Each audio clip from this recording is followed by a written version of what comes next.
Linear factor means the denominator in which variable having the degree 1 is known as non-repeated linear factor.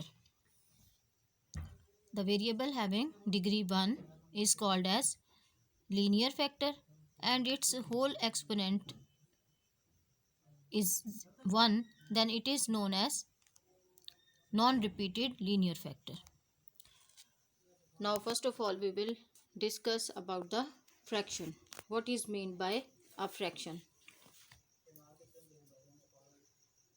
As you know, the quotient of two numbers or expressions is called a fraction.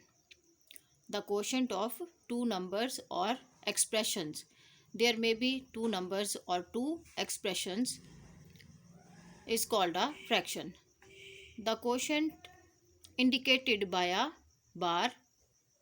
We write the dividend above the bar and the divisor below the bar. For example, x square plus 2 divided by x minus 2 is a fraction. This is known as a fraction.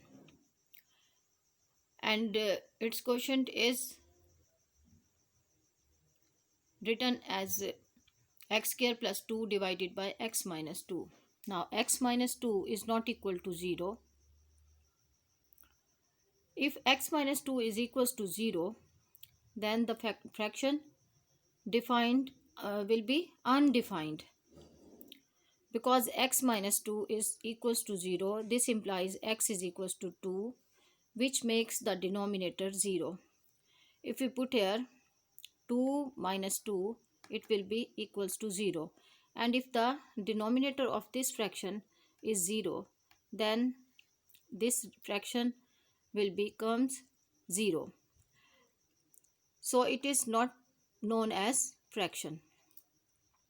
It is necessary that denominator of the fraction, this is the denominator and this is numerator. Numerator x square plus 2 and denominator is x minus 2. It is very necessary that denominator should be non-zero.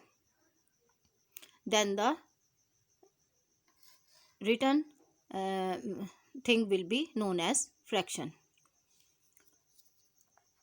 Now we will discuss the types of fraction in the next video.